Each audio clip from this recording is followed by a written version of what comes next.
Welcome back, your beauties. Thank you so much for joining us for this crazy, somewhat immature ride. Thankfully, we do have some grown-up conversations, and we're going to have one of those right now. Some, okay, and I'm going to lean on the real grown-ups here for this one. So we know that our phones, our life gets channeled through our phones, massively important. But what happens when your phone packs up, you drop it, it cracks, something goes down, and now you need a new phone? What are you going to do? This raises a very interesting question for Would You Rather this morning. So that's what we're going to find out, gents.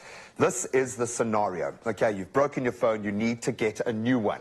Okay, it costs a cool 20 grand. Okay, 20 grand plus these days, because these are like basically mini laptops in our palm of our hand. Yeah. So do you drop the cash, just buy it cash, instant savings, and you get it for what it costs? Or option B, you pay it off monthly, make that blow a little bit less per month, but you end up paying an additional 4,000 rand in interest, which is going to happen if you pay it over terms over a longer period. This is a tricky one, man. I would normally actually opt for paying it off, just because it doesn't put so much of a burden on you in that initial sort of instant. Literally last month, though, I bought a phone cash, straight cash. So it hit the wallet hard, guys. Yeah. Oh, man. So, I don't know, coming from both worlds now, I really think I've luckily recovered from the phone that I've just bought, but I think it's really difficult to... Post-traumatic stress syndrome. PTSD. I think it's actually really difficult for every South African just to drop like 20K straight there and then. Even if it is coming from credit card. Yeah, man, even if it's coming from half of your credit card. So I'd say pay it off, use it wisely, try and make that money back via your phone, and don't put too much strain on yourself. But I don't know, Carlitos, you might have a different opinion. I do. What I'll do is I'll become an influencer and approach a cell phone company and unbox for them. That's I'm not just kidding. again. No, kidding. Not again. No, never.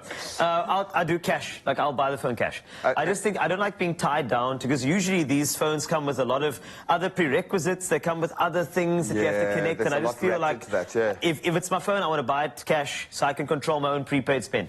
Does that mean then that you save up for this as a practiced mechanism, or do you wait until that cash comes along? I think saving up. In my instance, I saved up and I waited for like a year, so it wasn't like an impulse decision. It was like, I know that this is inevitably going to happen. We all know we're going to have to replace our phones and tech at some point in time, so why not start saving now? So luckily I was able to save up enough, but yeah, that also begs the question of what situation you're in. Yeah, and I suppose if you are going to use, for instance, a credit card, then maybe you look at what the interest rates are, your credit card repayments, and maybe there is a route in there. But of course, we asked you guys online to get some real grown-up answers. Let's take a look. The filmware comes up first and says you cannot be using your savings and other credit for a phone. When emergencies come, you're stuck. So option A will do for me. Okay. All right. I got you. Fair enough. All right.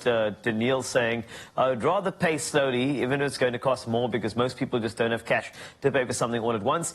And my saving could come in handy for more important things in the case of emergency. A 20,000 rand phone is a want, not a need. A cheaper option phone would be a need, because it'll have all the necessities that makes life easier to contact people or for work purposes. What I was thinking, though, what would be a great decision here is to figure out how much interest on your credit card versus how much you're paying the phone off. Yeah. That's where you could actually win. Maybe 100%. The credit card might be a good option. Yeah, and hopefully you're in a better rhythm with paying off your credit card and managing that interest and the fees therein, or you've got the right kind of account that helps you get there. I think when it comes to your money, there is never a wrong or a right answer. It's what works for you at that particular time. So Carl, I'm going to let you think about this financial lesson right now, and please go cook us dessert. We've had the most amazing... of course. We're going to give you Clem to help you. Would you rather kick dessert? You don't have to do it on your own.